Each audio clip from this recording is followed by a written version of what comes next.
একদিকে প্রশাসনের লোক মেরে ফেললো আর তারপরে মৃত্যুর পরবর্তীকালে সেই তথ্য ধামাচাপা দেওয়ার জন্য, সেই এভিডেন্স ধামাচাপা দেওয়ার জন্য চক্রান্ত করলো। দুটোই অপরাধ, আর এই দুটো অপরাধে যারা অভিযুক্ত তাদের সকলে শাস্তি দিতে হবে। কিন্তু দুর্ভাগ্যজনকভাবে পুলিশ এখন শাসক দলকে ফলো করছে, সরকারি আইনকে ফলো করছে। এই আইনের শাসন প্রতিষ্ঠা করতে গেলে আইনকে ফলো করতে হবে, এখানে রাজার নির্দেশ ফলো করলে হবে না।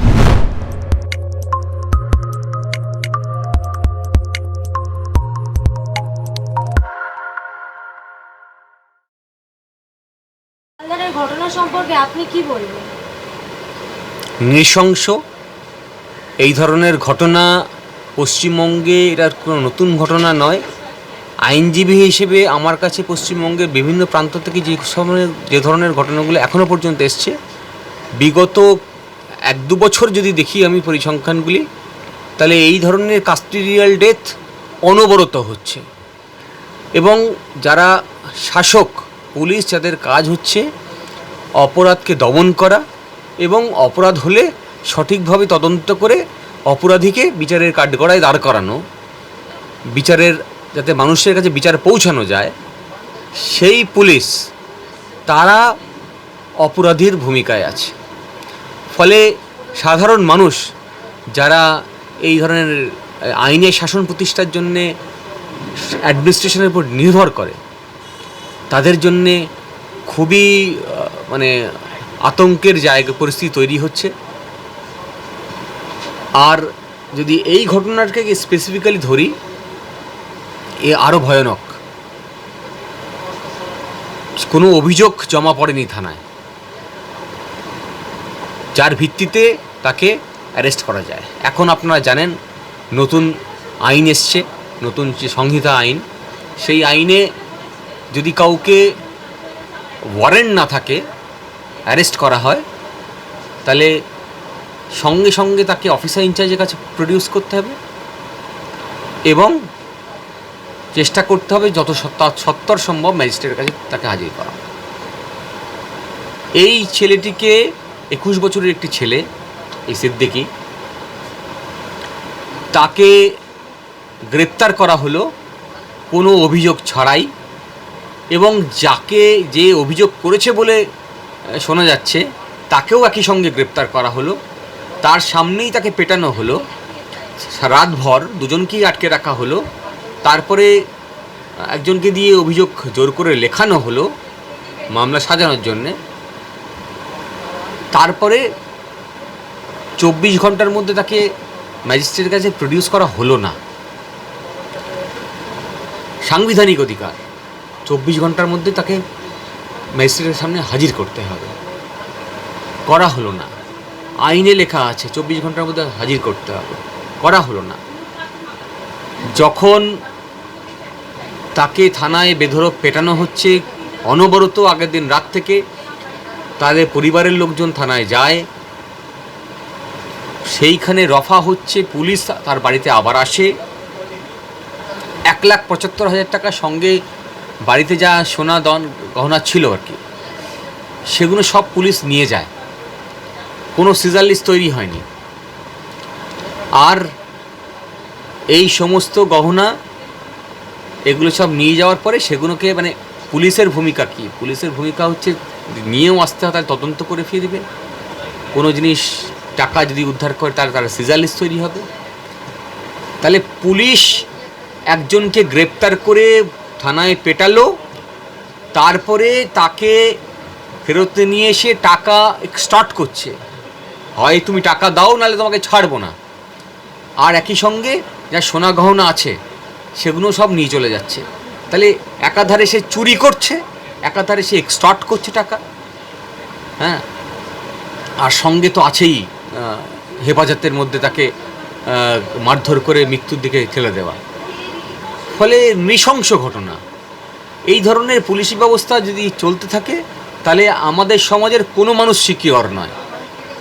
এই বার্তা আমি রাজ্যের প্রশাসনের কাছে আবার দিতে চাইব আপনাদের মাধ্যম দিয়ে, যে আপনারা যদি সত্যি সত্যি শুনতে চান আর যদি আমার বার্তা শুনতে পান, তাহলে কঠোরতম ব্যবস্থা নিন এই ওসি এবং যে আরিং অফিসার এদের বিরুদ্ধে।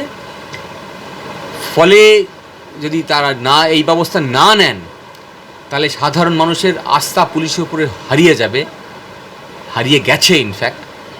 আপনি ব্যবস্থা নিলে হয়তো বা ফিরতে পারে, না নিলে আগামী দিনে ভয়ানক একটা পরিস্থিতি তৈরি হবে।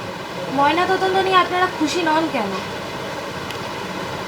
ময়নাতদন্তের যখন পুলিশ কাস্টাডিতে কারো টর্চার করা হয় এবং তার পরবর্তীকালে যদি তার মৃত্যু হয় সেই টর্চারের কারণে, তাহলে ন্যাশনাল হিউম্যান রাইটস কমিশন ময়নাতদন্তের কিছু পদ্ধতি বলে দিয়েছে। বিখ্যাত ডিকে বাসুর কেস থেকে শুরু করে এই কাস্টোডিয়াল ডেথের ক্ষেত্রে বিভিন্ন গাইডলাইন্স কখনো সুপ্রিম কোর্ট থেকে এসছে, কখনো ন্যাশনাল হিউম্যান রাইটস কমিশন থেকে এসছে। ময়নাতদন্তের ক্ষেত্রে ম্যাজিস্ট্রেটকে উপস্থিত থাকতে হবে, বাড়ির লোককে ইনফর্ম করতে হবে। ময়নাতদন্তের যে ফরম্যাটে করতে হয়, একটা সাধারণ মৃত্যুর থেকে কাস্টোডিয়াল মৃত্যুর আলাদা ফরম্যাট করা আছে। 3 জন ডাক্তার উপস্থিত থাকতে হবে যারা এই সাবজেক্ট এক্সপার্ট, এবং তারা 3টে ভিন্ন ইনস্টিটিউশনের হবে। এই ধরনের গাইডলাইন ফ্রেম করেছে ন্যাশনাল হিউম্যান রাইটস কমিশন। এইটা কথা মাথায় রেখে যে 3 জন ডাক্তার যদি একটা হসপিটালের হয়, তাহলে কেউ না কারোর কোনো একজন ডাক্তার আরেকজন ডাক্তারের অধস্থান হবে, ফলে একজন আরেকজনের উপর ইনফ্লুয়েন্স কাটাতে পারবে। তাহলে যদি নিরপেক্ষতা বজায় রাখতে হয়, তাহলে 3টে ভিন্ন হসপিটালের ডাক্তার নিয়ে আসতে হবে। এত রকম পরিকাঠামো তৈরি করা হয়েছে, গাইডলাইন্স ফ্রেম করা হয়েছে, যাতে নিরপেক্ষভাবে তদন্ত করা যায়, অপরাধীদের বিচার দেওয়া যায়। কিন্তু দুর্ভাগ্যজনকভাবে এই ন্যাশনাল হিউম্যান রাইটস কমিশনের গাইডলাইন কিচ্ছু ফলো করা হয়। তাহলে পুলিশের মারে মৃত্যু হলো, তারপরে সেই তদন্তকে ভুল পথে পরিচালনা করার জন্য, মিসডিরেক্ট করার জন্য এই সমস্ত আমি বলবো কনস্পিরেসি করা হচ্ছে, এবং সেটা সেই কনস্পিরেসিতে অভিযুক্ত হচ্ছে প্রশাসনের যারা দায়িত্বে আছেন তারা। তাহলে একদিকে প্রশাসনের লোক মেরে ফেললো, আর তারপরে মৃত্যুর পরবর্তীকালে সেই তথ্য ধামাচাপা দেওয়ার জন্যে, সেই এভিডেন্স ধামাচাপা দেওয়ার জন্যে চক্রান্ত করলো। দুটোই অপরাধ, আর এই দুটো অপরাধে যারা অভিযুক্ত তাদের সকলে শাস্তি দিতে হবে, আইনে শাসন ফেরানোর জন্য, সাধারণ মানুষের আইনের প্রতি আস্থা ফেরানোর জন্য। বিচারপতি আবার দ্বিতীয়বার ময়নাতদন্তের রায় দিয়েছেন, এই বিষয়ে আপনি কি বলবেন? হ্যাঁ, ঠিকই যে পরিস্থিতি আমি বললাম, যেহেতু আইন মোতাবেক এই ময়নাতদন্ত হয়নি, ফলে খুব স্বাভাবিক কারণেই যে এভিডেন্স যদি নষ্ট হয়ে যায়, তাহলে তো তদন্তকারী সংস্থা যেই আসুক তাতে তো আর তদন্ত কিছু বাড়তি সুবিধা পাওয়া যাবে না। তাই যে কোনো তদন্তে প্রাইমারি কাজ, প্রাথমিক কাজ হচ্ছে যে এভিডেন্সগুলোকে সংগ্রহ করা, যাতে এই মৃত্যুর কারণে সম্পর্কে একটা নির্দিষ্ট সমাধানে পৌঁছানো যায়। কিন্তু এই ক্ষেত্রে যে কারণে বলছিলাম যে তথ্য লোপাট করার চেষ্টা করা হচ্ছে, তাই জন্যে আবার একবার ময়নাতদন্তের নির্দেশ দিয়েছে, এবং সেই ময়নাতদন্ত করতে হবে ন্যাশনাল হিউম্যান রাইটস কমিশনের গাইডলাইন মেনে। আগে যদি ওরা ন্যাশনাল হিউম্যান রাইটস কমিশনের গাইডলাইন মেনে করতো, তাহলে আর দ্বিতীয়বার ময়নাতদন্ত করতে হতো না। কিন্তু যেহেতু দুর্ভাগ্যজনকভাবে ওরা ময়নাতদন্ত করলো না ন্যাশনাল হিউম্যান রাইটস কমিশনের গাইডলাইন মেনে, ফলে কোর্টকে নির্দেশ দিতে হলো যাতে আবার একবার ময়নাতদন্ত আজকে, এবং শুরুও হয়েছে, আমি যা খবর পেলাম ম্যাজিস্ট্রেট গেছেন এবং সেই ময়নাতদন্তের কাজ শুরু হয়েছে, সেই বডিকে আবার কবর থেকে তোলা হয়েছে। হ্যাঁ, এই ধরনের একটা পরিস্থিতি তৈরি করা হলো, এটা খুব দুর্ভাগ্যজনক।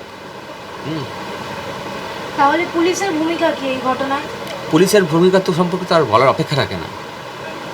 পুলিশের ভূমিকা, যার পুলিশ সেটাও একজন অ্যাডমিনিস্ট্রেশনের অংশ, তাদের দায়িত্ব হচ্ছে নেতা মন্ত্রী সব বাদ দিয়ে আইন মোতাবেক কাজ করা। কিন্তু দুর্ভাগ্যজনকভাবে পুলিশ এখন শাসক দলকে ফলো করছে, সরকারি আইনকে ফলো করছে না। তাহলে এই আইনের শাসন প্রতিষ্ঠা করতে গেলে আইনকে ফলো করতে হবে। হ্যাঁ, এখানে রাজার নির্দেশ ফলো করলে হবে না। প্রজাতন্ত্রের আমরা যারা নির্বাচিত প্রতিনিধিকে পাঠাই বিধানসভায়, তারা আইন তৈরি করেন, পার্লামেন্টে যাদের পাঠাই তারা আইন তৈরি করেন। তাই সেই আইন মোতাবেক কাজ করতে হবে, প্রজাদের তৈরি করা আইন। রাজার নির্দেশে যদি চলি তাহলে এই নৃশংসতা আরও বাড়বে। ফলে আমাদের সংবিধানের যে মূল কাঠামো, এই যে প্রজাতান্ত্রিক ব্যবস্থা, এই প্রজাতান্ত্রিক ব্যবস্থাকে স্টাবলিশ করতে গেলে আপনাদের সকলকে সজাগ থাকতে হবে, সাধারণ মানুষকে সজাগ থাকতে হবে। এই ধরনের ঘটনা যেখানে হবে সেখানে যাতে যারা অপরাধী তারা উপযুক্ত সাজা পায়, তার জন্যে আদালতকে কঠোর ব্যবস্থা নিতে হবে। এই ধরনের যেখানে পার্টিকুলারলি পুলিশ প্রশাসন তারা আইন মোতাবেক কাজ করছে না, আর সাধারণ জনগণকে সজাগ থাকতে হবে। যারা নিরপেক্ষ সাংবাদিকতা করেন তাদেরকে সজাগ থাকতে হবে। এই ধরনের ঘটনা সমাজের কাছে তুলে ধরতে হবে, যাতে সমাজের মানুষ আরও সচেতন হতে পারেন এবং প্রতিবাদ করতে পারেন, যাতে এই ধরনের যারা শাসনের ক্ষমতায় থেকে যারা এই অপরাধগুলো সংঘটিত করছে তাদেরকে রুখে দেওয়া যায়। তাহলে ঘটনাটি কোন দিকে এগোচ্ছে বলে আপনার মনে হচ্ছে? আমরা সাধারণ মানুষ, আইনজীবী, যারা অল ইন্ডিয়া লয়ার্স ইউনিয়নের সদস্য, তারা সকলে মিলে আমরা সজাগ দৃষ্টি রাখব কোন পথে এই তদন্ত চলছে, অপরাধীদেরকে সাজা দেওয়ার রাস্তায় আমরা যেতে পারছি কিনা, আগাতে পারছি কিনা। আর যদি কোথাও ভুল হয় আমরা আবার আইনের কাছে যাব, আমরা আবার আদালতের কাছে আবেদন করব। মামলা চলছে এখন, এর থেকে বেশি বলা সম্ভব নয়। বাকি বিচার তো যিনি জজ আছেন তিনিই করবেন। ফলে এই মুহূর্তে এর থেকে বেশি কিছু বলতে পারি না, শুধু এইটুকুই বলতে পারি আমরা সজাগ দৃষ্টিতে সবসময় তাকিয়ে আছি, দেখছি।